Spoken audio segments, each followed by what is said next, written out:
नमस्कार। पिछले टर्न पर हमने काइनेटिक थ्योरी ऑफ गैसेस में देखा था आदर्श गैस समीकरण क्या होती हैं। आदर्श गैस समीकरण में वॉल्यूम, प्रेशर, आर और टी का क्या अर्थ होता है, आर के विभिन्न मान क्या होते हैं, विभिन्न इकाइयाँ क्या होती हैं, वह आर का फिजिकल मीनिंग या भौतिक सार्थकता क्या होती है। आज हम देखेंगे काइनेटिक थ्योरी ऑफ गैसेस के अणुगति सिद्धांत के मुख्य बिंदु व किसी गैस के द्वारा पात्र पर लगाए गए दाब की गणना हम करेंगे। काइनेटिक थ्योरी ऑफ गैसेस में हम मुख्य बिंदुओं को देखें तो उसके मुख्य बिंदु निम्न प्रकार हैं। नंबर 1, प्रत्येक गैस छोटे छोटे कणों से मिलकर बनी होती है जिनको अणु कहा जाता है। दूसरा बिंदु, किसी एक गैस के सभी पार्टिकल्स, सभी कण या सभी अणु एक समान होते हैं। जैसे कि हाइड्रोजन गैस ली जाए तो उस हाइड्रोजन के सभी अणु एक प्रकार के होंगे, ऑक्सीजन के एक अणु सभी एक प्रकार के होंगे, लेकिन दो अलग अलग गैसों के अणु अलग अलग प्रकार के होते हैं। तीसरा बिंदु, किसी भी गैस के समस्त अणुओं का यदि कुल आयतन लिया जाए तो वह पात्र के आयतन की तुलना में नगण्य होता है। इसको हम ऐसे समझ सकते हैं कि यदि किसी पात्र में गैस के 100 अणु लिए जाएं तो सामान्य ताप मतलब कमरे के ताप पर 25 डिग्री सेल्सियस व सामान्य ताप पर 1 वायुमंडलीय दाब पर उन 100 अणुओं का कुल आयतन पात्र की तुलना में नगण्य होगा। यानी हम उस आयतन को पात्र के आयतन की तुलना में छोड़ सकते हैं, नगण्य मान सकते हैं, नेग्लेक्ट कर सकते हैं। चौथा बिंदु, किसी भी गैस के समस्त अणुओं के बीच में सामान्य ताप व दाब पर कोई भी आकर्षण या प्रतिकर्षण बल कार्य नहीं करता है। इसको हम ऐसा समझ सकते हैं कि समस्त अणु इंडिपेंडेंट रूप से अपनी तरफ से बिना किसी मंदन के पात्र में सामान्य स्वतंत्र रूप से गति करती है। नेक्स्ट बिंदु, गैस के अणुओं की गति अनियंत्रित होती है, अर्थात उस पर कोई नियंत्रण नहीं होता। वो जिगजैग मोशन में आपस में टकराते हैं, वह साथ ही पात्र की दीवारों से भी टकराते हैं। आपस में जो इनकी टकराहट होती है या जो कोलिजन होता है, इसको प्रत्यास्थ कोलिजन कहते हैं। प्रत्यास्थ कोलिजन का अर्थ ये है कि टक्कर के कारण इनकी ऊर्जा में किसी भी प्रकार का नुकसान या ह्रास या डेफिशिएंसी नहीं आती है। हाँ, ये अवश्य होता है कि जब पार्टिकल्स या कण आपस में टकराते हैं तो अपनी ऊर्जा एक पार्टिकल दूसरे पार्टिकल को दे देता है, लेकिन एक निश्चित ताप पर समस्त अणुओं की कुल काइनेटिक एनर्जी या कुल गतिज ऊर्जा स्थिर रहती है। अगला बिंदु, किसी भी गैस का दाब उसके अणुओं द्वारा या पार्टिकल्स द्वारा पात्र की दीवारों पर लगाए गए दाब या टक्कर के कारण उत्पन्न होता है। जितनी ज़्यादा टक्कर पात्र की दीवारों पर पार्टिकल्स या कण लगाते हैं उतना ही उस गैस का दाब होगा। अगला, जब ये पार्टिकल्स आपस में टकराते हैं तो काइनेटिक एनर्जी में परिवर्तन होता है, जैसा कि मैंने अभी आपको बताया था। और यह काइनेटिक एनर्जी पार्टिकल्स की पात्र के टेम्परेचर पर डिपेंड करती है। अर्थात हम कह सकते हैं ताप बढ़ाने पर उनकी गतिज ऊर्जा के अंदर वृद्धि होती है। तो ये कुछ मुख्य बिंदु थे जो मैंने आपको बताए काइनेटिक थ्योरी ऑफ गैसेस के लिए। इनमें दो मुख्य बिंदु जिनको हम आगे भी देखेंगे हैं कि आदर्श गैसों के लिए अणुओं का कुल आयतन पात्र के आयतन की तुलना में नगण्य होता है। ये इंपॉर्टेंट पॉइंट है, इसको आप ध्यान रखिए, इसको हम आगे भी देखेंगे। दूसरा कि पात्र अणुओं के बीच में लगने वाला अंतराण्विक बल या फोर्स ऑफ अट्रैक्शन शून्य होता है या अणु एक दूसरे से बिना किसी बाधा के आपस में गति करते हैं। अब मैं आपको बताऊंगा कि पात्र की दीवार पर जो प्रेशर या दाब होता है उसकी गणना हम किस प्रकार से कर सकते हैं। Calculation of pressure.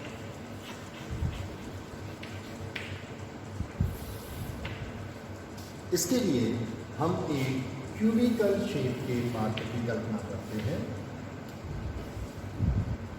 इसको हिंदी में घनीय आकार की कह सकते हैं आप।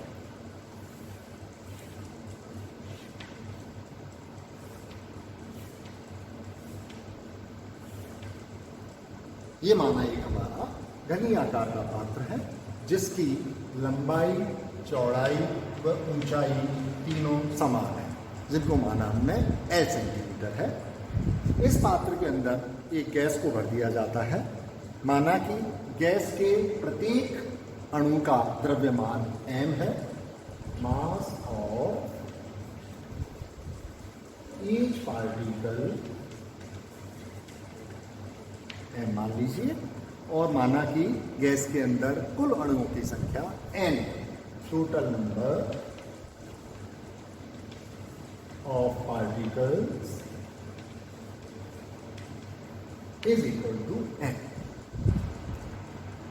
अब ये चूंकि 3 डायमेंशनल हमने लिया है, तो इसमें एक पार्टिकल की हम कल्पना करते हैं जो मान लीजिए यहाँ पर इस बिंदु पर स्थित है और यह c वेग से, c औसत वेग से गति कर रहा है। इस c औसत वेग को हम 3 कोऑर्डिनेट्स x, y और z कंपोनेंट, जिनको अपन कहते हैं, 3 भागों में यदि विभाजित करें तो एक रिलेशन आता है c square is equal to x square plus y square plus z. जहाँ पर आप कह सकते हो कि इस पार्टिकल का x कोऑर्डिनेट के अलोंग वेलोसिटी स्मॉल x है, y कोऑर्डिनेट के अलोंग वेलोसिटी स्मॉल y है और z कोऑर्डिनेट के अलोंग इसकी वेलोसिटी स्मॉल z है। इन तीनों को यदि अपन इसकी c से कोरिलेट करें तो c square equal to x square plus y square plus z square. अब मान लीजिए ये पार्टिकल, हम तो दीवारें मान लेते हैं आमने सामने की। एक दीवार है ए बी सी ए और इसके जस्ट सामने की दीवार है ई एफ जी एच। मान लीजिए ये अणु या ये पार्टिकल एक्स वेलोसिटी से इस दीवार से जाकर टकराता है। जब ये इस दीवार से टकराएगा तो इसका मास, जैसा मैंने आपको बताया, स्मॉल है। इसकी वेलोसिटी, अब ये भी मैंने आपको बताया, एक्स कोऑर्डिनेट के अलोंग स्मॉल एक्स है, तो इसका जो मोमेंटम होगा, जो संवेग होगा, वो क्या होगा? इसका संवेग, या जिसको इंग्लिश में मोमेंटम बोलते हैं, मास इनटू वेलोसिटी, mx। ये संवेग कब है पार्टिकल का? जब ये टकराने से पूर्व है, यानी ए बी सी डी दीवार से टकरा रहा है, उससे पहले इसका संवेग mx। जैसे ही टकरा कर ये रिबाउंड होगा, वापस आएगा, इसका संवेग होगा उस समय माइनस mx, क्योंकि संवेग एक वेक्टर क्वांटिटी है जिसमें डायरेक्शन का भी फर्क पड़ता है। तो हमने एक डायरेक्शन में इसको mx लिया, तो अपोजिट डायरेक्शन में इसको हम माइनस mx लेते हैं।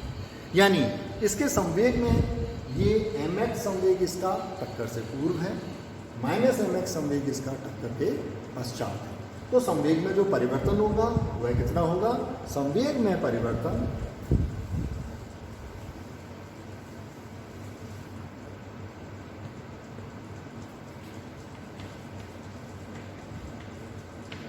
mx माइनस माइनस mx, टक्कर से पूर्व संवेग माइनस टक्कर के पश्चात संवेग, यह आ गया 2mx।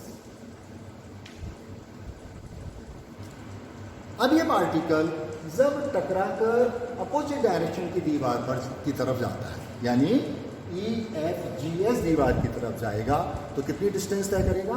l, क्योंकि इसकी एक दीवार की लंबाई कितनी है? l। तो इसने ई एफ जी एस दीवार पर टकराने के लिए डिस्टेंस कवर की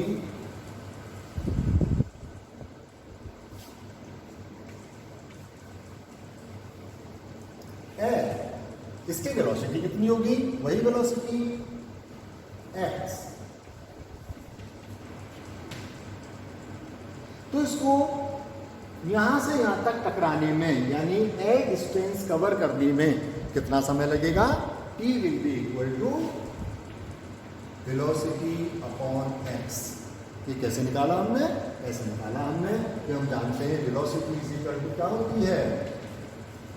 डिस्टेंस अपॉन टाइम। तो टाइम इज इक्वल टू क्या आ गया? Distance upon velocity. Distance l है, वेलोसिटी x। तो यानी एक टक्कर में हम कह सकते हैं कि इस अणु ने कितना समय लिया? इस अणु ने समय लिया l अपॉन x। तो यानी t समय में l अपॉन x, एक टक्कर में इसको l अपॉन x समय लगता है, तो इकाई समय में कितनी टक्करें होंगी? अतः नंबर ऑफ कोलिजन्स या टक्कर प्रति इकाई समय ये कितनी हो जाएंगी? ये होंगी 1 अपॉन टी। 1 अपॉन टी का मतलब x अपॉन l।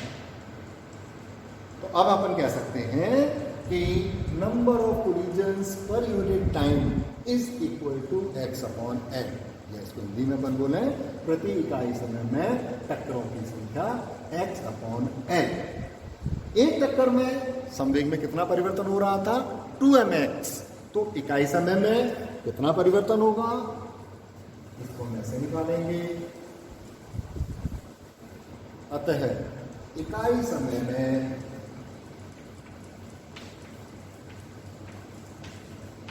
संवेग में परिवर्तन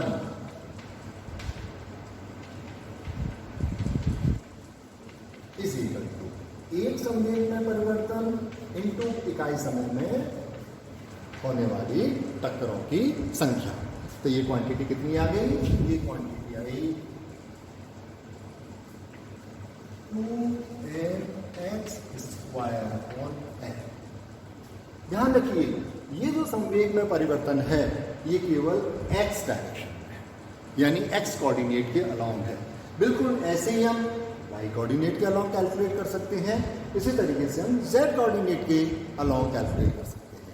तो y एक्सिस पर कितना हो जाएगा? ये y एक्सिस पर ये हो जाएगा 2my स्क्वायर अपॉन l।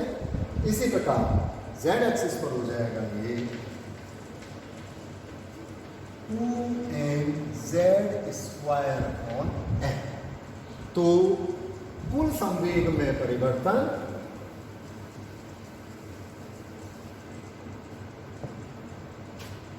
कुल संवेग में परिवर्तन की दर एक जोड़ दीजिए, ये आ गया 2mx square upon l plus 2my square upon l plus 2mz square upon l। इसमें से 2m अपॉन l आप कॉमन ले सकते हैं, x square plus y square plus z square. और ये हम पहले देख ही चुके हैं, x square plus y square plus z square किसके बराबर था? c square. 2mc square. ये है संवेग में परिवर्तन की दर। थोड़ा सा यदि अपन फिजिक्स की हमको नॉलेज हो या थोड़ा सा पुराने हम अपने नॉलेज को देखें तो संवेग में परिवर्तन की दर बल या फोर्स के बराबर है। What is the force? Force is the rate of change of momentum पर यूनिट टाइम। और ये संवेग में परिवर्तन की दर हमने भी कैलकुलेट की, तो इसका मतलब ये क्या बन गया? ये बन गया फोर्स। तो एक तरीके से इसको मैं ये भी लिख सकता हूँ 2mc स्क्वायर अपॉन l। वापस ध्यान दीजिए, जहाँ पर m किसी एक अणु का द्रव्यमान, c उसका एवरेज वेलोसिटी c स्क्वायर और l किसी भी दीवार की लंबाई जो कि विकल्पात हमने लिया था। इस फोर्स को यदि मैं प्रेशर में कन्वर्ट करना चाहूँ तो प्रेशर क्या हो जाएगा? Force upon area. किसका एरिया? क्यूब का एरिया। क्यूब का एरिया क्या होता है? इसको मैं इस तरह से लिख रहा हूँ 2mc स्क्वायर l। क्यूब में 6 दीवारें होती हैं, एक दीवार का क्षेत्रफल क्या होगा? लंबाई इंटू चौड़ाई, l इंटू l स्क्वायर। तो टोटल 6 दीवारों कितना हो जाएगा? 6l square. तो ये एरिया हो गया 6l स्क्वायर। इसको थोड़ा सा अपन और सिंपल तरीके से लिखें तो प्रेशर आ गया P is equal to 2mc square over 6L cube और 1/3 mc square L cube means volume, लंबाई चौड़ाई टू ऊंचाई, इसको मैंने volume. This is equal to pressure. ये है एक अणु के लिए जिसका द्रव्यमान स्मॉल है। टोटल अणु हमने कितने लिए थे? स्मॉल है। तो कुल प्रेशर कितना हो जाएगा? P is equal to 1/3 mc square. यह है आपके पात्र की दीवारों पर अणुओं के द्वारा लगाया गया प्रेशर या किसी भी गैस का प्रेशर। वापस समझ लीजिए, P is the pressure exerted by the gas on the walls of the container. M is mass of each molecule. N is total number of molecules. C is the velocity. V is the volume of the container. याद रखिएगा, ये V अणुओं का आयतन नहीं है, ये पात्र का आयतन है। इसी समीकरण को हम कहते हैं equation of the kinetic equation of the gases. इसके बाद अगले टर्म पर मैं आपको बताऊंगा कि इस इक्वेशन से हम किस प्रकार बॉयल के नियम को, चार्ल्स के नियम को, गैलिलियो के नियम को और एवोगैड्रो के नियम को परिभाषित कर सकते हैं या सिद्ध कर सकते हैं। धन्यवाद।